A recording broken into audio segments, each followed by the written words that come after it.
grabatzen ari garen unean gaueko 11:10 diren honetan, Egigurenek eta Bikuñak Larrazabal eta Salaberriren aurka Arrasateko Uharkape pilotalekuan jokatu duten, binakako beserie txapelketako ligaiskako laugarren jardunaldiko laugarren norgehiagokaren analisia egingo dugu. Larrazabal eta Salaberri atera dira favorito, baina garaipena Egiguren eta Bikuñarentzat izan da 22 eta 17ko emaitzarekin. Gogoratuko dugu, joan den jardunaldian Egigurenek eta Bikuñak irabazi egin zietela Dario eta Gabirondori Bartzelonan 22 eta 19ko emaitzarekin, Bakaikoa eta Salaberrik, Bakaikoak gogoratuko dugu Larrazabalek lehen mailako partida jokatu zuela eta Bakaikoa jokatu zuen Amorebi eta Etxanon hurrengo norgehiagoka, eta bertan galdu egin zuten 22 eta 13ko emaitzarekin.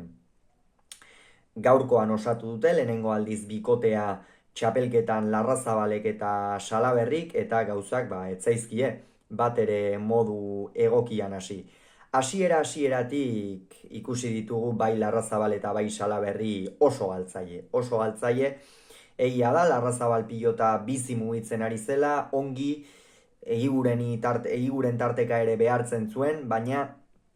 gero une garrantzitsuan eta behin tantoan beste pauso bat aurrera eman behar zutenean, ez dute inondik inora ere asmatu. Salaberrik partida hasieran pilota dezente galdu ditu, 3 bat edo galdu ditu, eta hor ere egonda partidaren gakoetako bat, baina beti jarraitu diote partidari, beti egon dira sartuta, eta aldiz Egiguren eta Bikuña oso egoki ikusi ditugu jokatzen. Batez ere,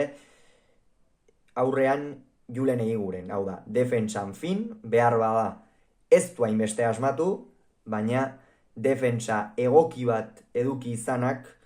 askorako eman dio, eta horrek Larrazabal eta Salaberri apur bat desoreka edo eman die. Aldiz Inigo Bikuñak ere atzeko kuadro horietan oso partida duina egin duela esango nuke. Batez ere partida hasieran agindu egin du, eta esango nuke txapelketan jokatu duen partidarik osoena jokatu duela, ez? Behar bada bigarren zatian Salaberri nagusixeago izan da, pilotaka da biziagoak eta jo dituelako, baina Inigok oso lehen zati ona egin duela esango nuke. 12 eta 8 iritsi dira lehen dabiziko etenaldi horretara, eta bigarren zatian lehen zatiaren antzera. Behar bada Iker Larrazabalek beste pauso bat ere eman du, oso elektriko jokatzen ikusi dugu Iker, baina asko galtzen, gehiegi galtzen, eta halako akatsak maila hauetan asko zigortzen dute. Eta pilotarian ona da,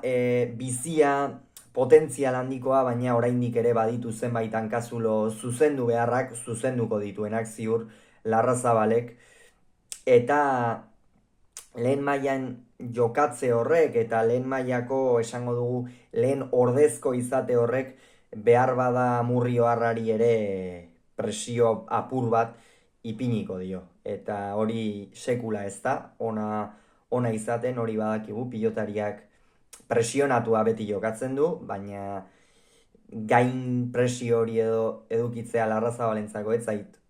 iruditzen oso ona denik, edo sentsazio ematen dit behintzat ez dela oso ongi kudeatzen ari, ez? Hau da, zerbait gehiago demostratu behar duela bezala,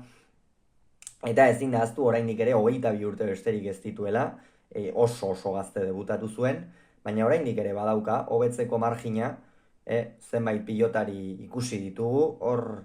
26-27 urterekin nabarmentzen hasi direnak, eta nik uste oraindik ere Larrazabale lagundu egin behar diotela, batez ere, egia da, Jon Mari Ezkurrenarekin jokatu dituela hainbat partida, eta beti Mari Ezkurrena atzean edukitzeak beste berme bat ere ematen du, baina beste pauso bat eman behar du, txipa aldatu behar dauka bikoteak, eta, tanto errak egin ditu, boleaz ere bizi aritu da, baina hori gehiegi galtzen, eta bigarren zatian ere Egiguren eta Bikuña oso egoki, esan dugu ez hainbeste tanto eginez, baina Larrazabal eta Salaberri berriz ere galtzen jarraitu dute. 17 eta 18 ere hurbildu dira, 18 eta 14 iritsi dira bigarren etenaldi horretara, 17raino ere hurbildu dira, hor Larrazabalek tanto sorta bat egin du eta apur bat urduritu ere egin ditu, Eguren eta Bikuña, baina azkenerako horixe izan da egin duten azken tantoa, berriz ere Rubenek beste pilota bat galdu du, oso garbia, eta azkenerako Inigo Bikuñari eseindako pilota batek txapa gainean jo du, Larrazabal ez dago hartu, eta 22 eta 17 amaitu da norgehiagoka. Honen bestez, Egurenek